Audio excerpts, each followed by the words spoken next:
Welcome to Upper Lafayette on the Move. I'm Jan Swift. I'm honored to have as today's guest Renee Stansberry.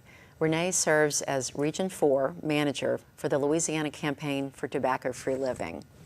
Renee, thank you for joining us Thanks today. for having me. This is such an important issue, I think, not only for our community here in Lafayette, but nationally. You know, people struggle to stop smoking, but especially in the Deep South. I know that we have a lot of people that continue to struggle, want to give up smoking, and it's such a health issue that affects not only the individual that smokes, but everyone around them. So, Renee, I thought today would be a great day for you to talk about your role with tobacco-free living, the latest research on, you know, how the tobacco spreads to others, and what your organization does to help people. So if you would first give us your background and tell us about how you ended up as Region 4 Manager. Sure. It's been a long road, I should say. I graduated here at UL, and my degree is in health and wellness. Okay. So it was a perfect fit when I was presented with the opportunity to do tobacco control work. I've been in tobacco control over 9 years. I just started with the Louisiana Campaign for Tobacco-Free Living a little over a year ago. And it's been going great, and I had some great opportunities and really making a change. I think the momentum and the knowledge is there, and we're starting to see that social norm shift whenever you look at tobacco and tobacco use. So the Tobacco-Free Living campaign is a statewide organization. Yes. Is that right? Can you tell me about that? Is it based in Baton Rouge? Do you work just out of your regions? How does this work, and what is their mission? Sure. Our goal is to create a healthier Louisiana through 100% tobacco-free living. And our home office is located in New Orleans. However, we follow the OPH, or the Office of Public Health. We follow their regions. So there's 9 regions throughout the state. And so each manager is stationed throughout each region in the area. That way we can make sure we're assisting communities with this change. Right. So where is Louisiana now? Do you know, are there statistics on how many people smoke and when they start smoking? Can you share some of that? Yeah, so there's several surveys that are done. The behavior risk factor surveillance survey, really long name, through the Centers of Disease Control, or CDC, and they do a survey every other year for adults and then every other year for youth tobacco use.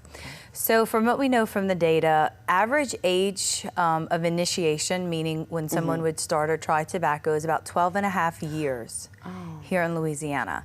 And I think there's a misconception about some of the tobacco products and the dangers that they pose to the youth. We have done a great job over the years in declining tobacco use with youth. However, we still have some work to be done, because whenever you look at Louisiana compared to the national average, we have higher use of adults who smoke, and we have a higher youth of youth that smoke or use tobacco. Right. And when I talk about tobacco, it's any of the tobacco products. Chewing tobacco. Chewing tobacco, spit tobacco. And then an alarming thing that's happening is we're starting to see an increase in the vape products or electronic cigarettes. Is that tobacco?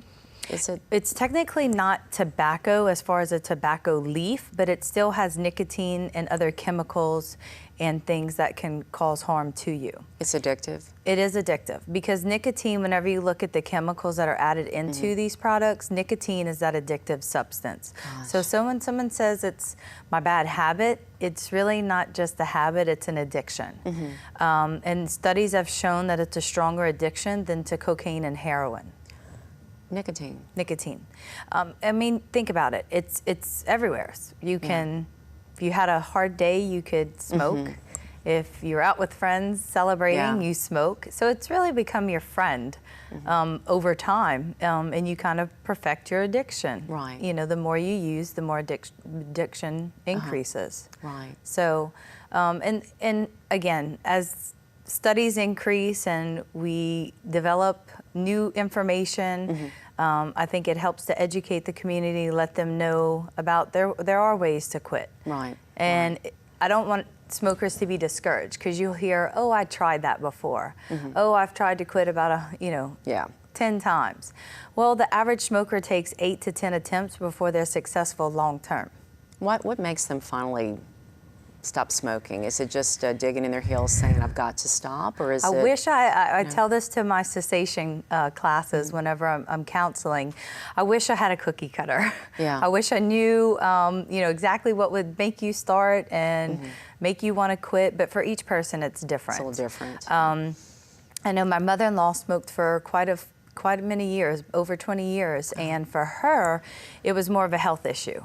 You know, I'd like to say I bugged her enough, Right. but anybody who loves a smoker knows that bugging them isn't the way to help them. Like any addiction, exactly. they have to do it themselves. Exactly, they have to want to, and if they don't want to, then that's the first step they need to be able to quit.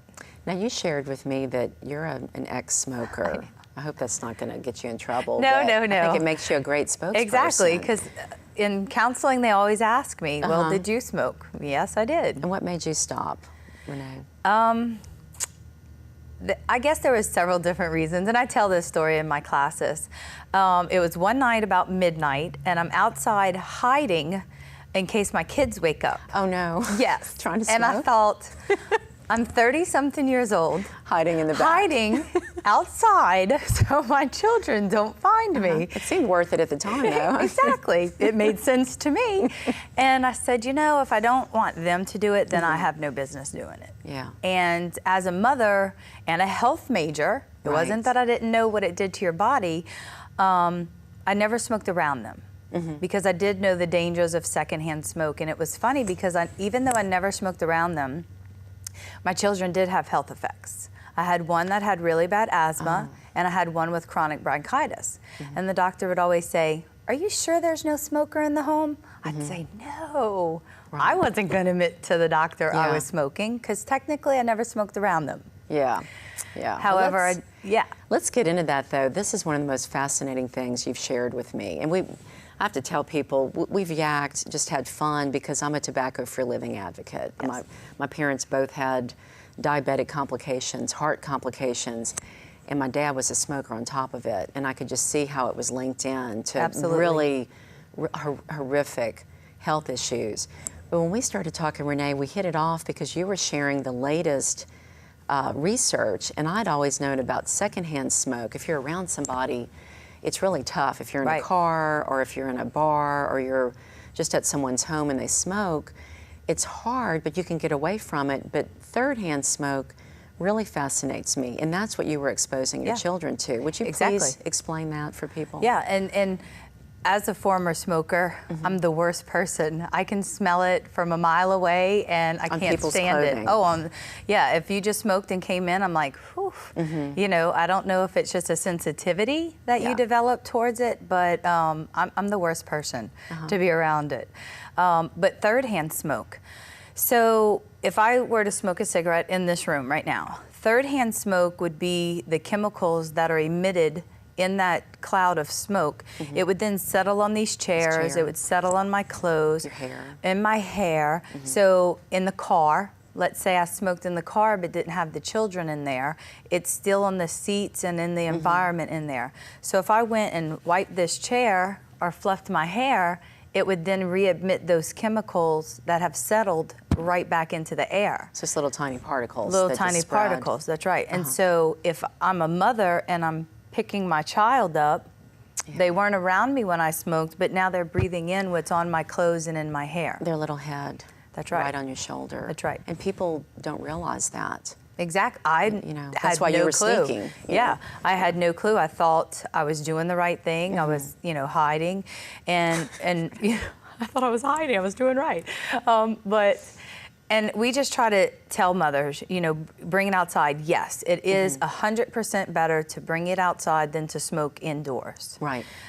We even try to tell them, put a little light jacket on that you leave outside. Don't bring it into the home. Pull your hair back if possible. That way you don't, bring it into the children. Wash your hands when you come in. Those types of things. Of course, we would like you to quit. That's, the number one protection is to quit. But if you can't, take these small steps to reduce the exposure to the kids that they would then face. So for when I first became involved with tobacco-free living, I was really astonished to learn how many performers, you know, in bars and restaurants at the time, and also servers, people that work in places where the smoke was allowed, you know, work for a living, don't have a lot of options. Some of them are working 2 jobs or working at night in places. And at the time when I first learned about tobacco-free living, y'all were hoping that Lafayette Parish would be one of the first in the state to enact, you know, a smoke-free parish. Right. Yes. And I know that we're still working on that. Yes. But let's go first statewide. So you said we have 9 jurisdictions in our state that are smoke-free. Yes, there's other local municipalities who took the first step to be the leader and say, we want to improve the health of our community.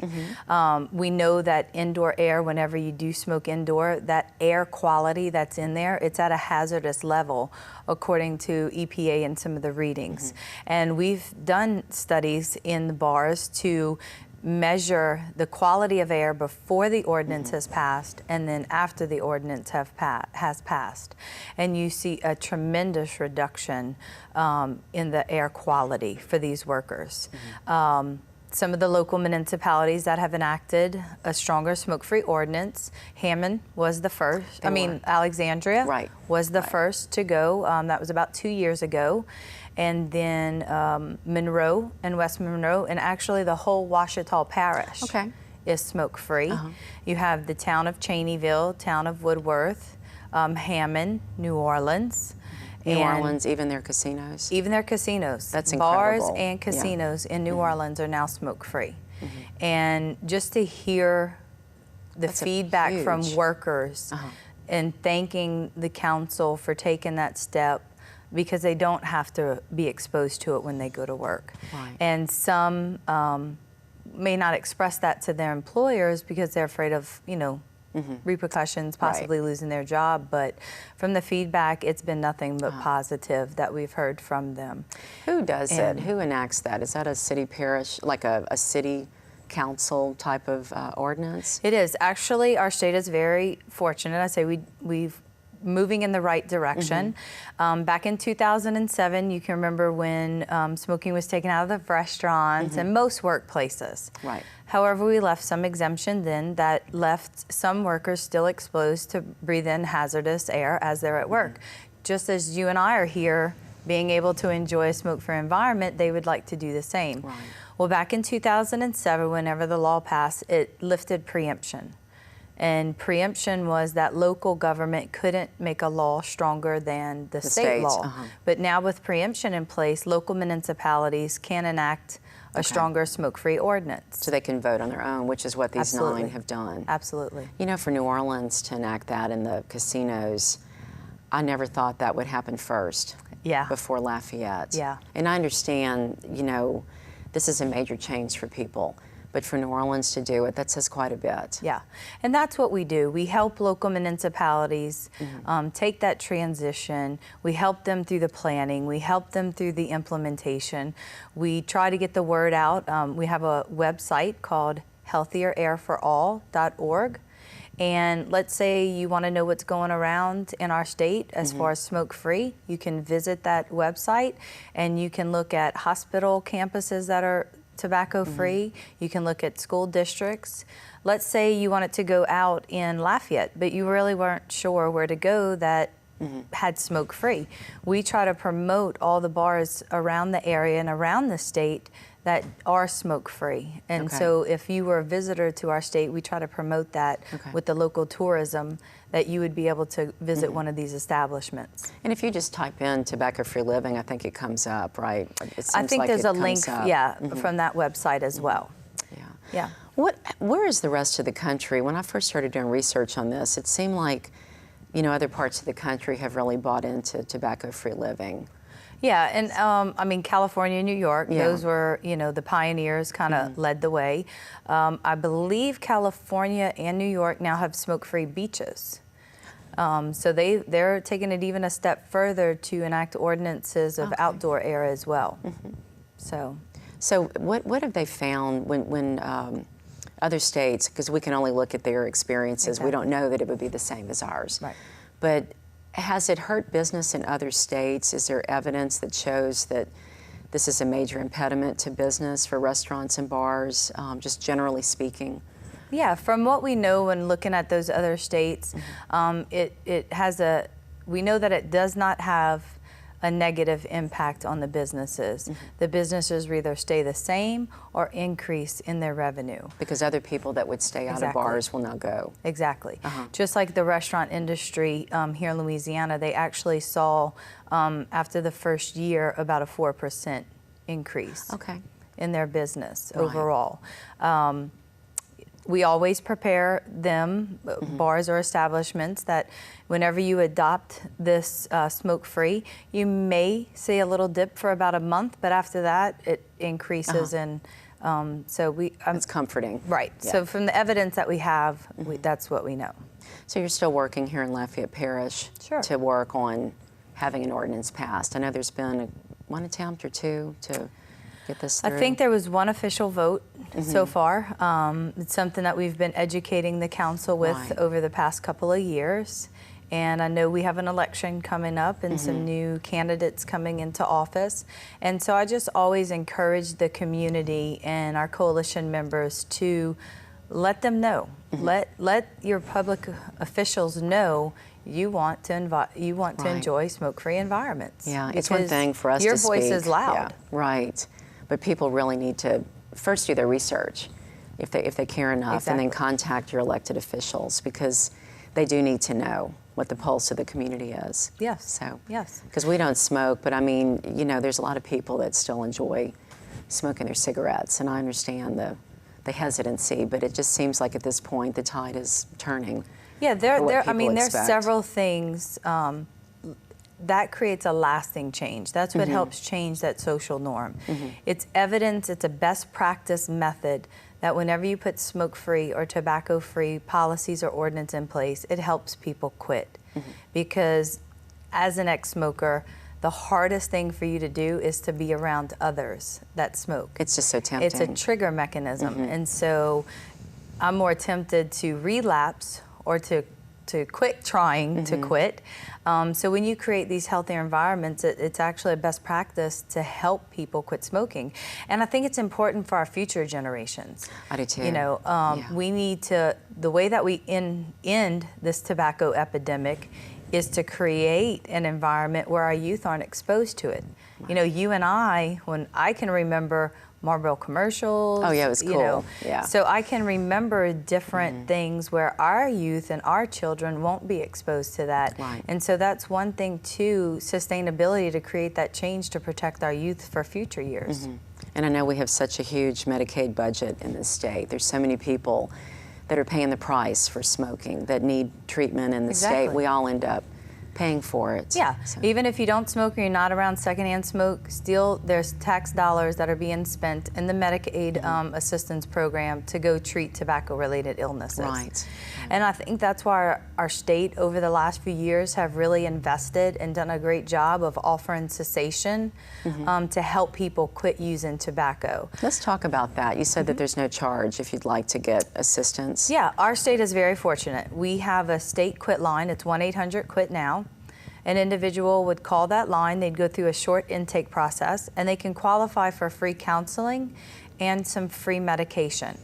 Our state is different than other states because we can service anyone 13 years or older. 13 years or older, because we know that our initiation for tobacco use starts sooner.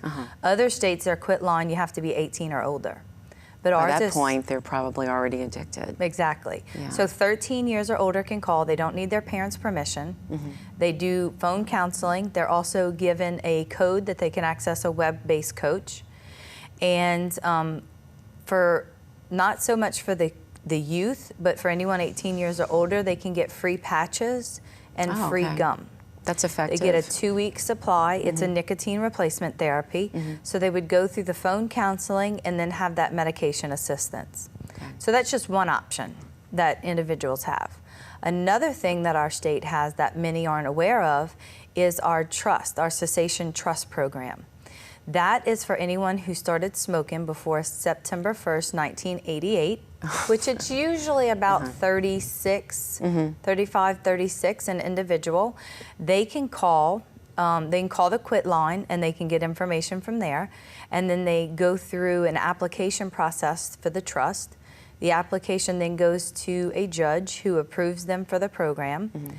But they can get free face-to-face counseling. They get their doctor's visit covered to go to their physician, and they also can get free medication. Okay.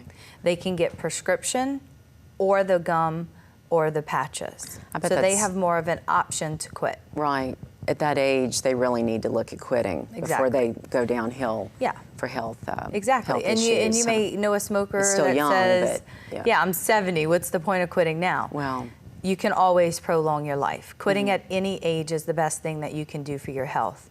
And quitting is the #1 health behavior that whenever you quit, it immediately has effects on your body. People feel better quickly. Immediately. Your blood pressure within 20 minutes goes down.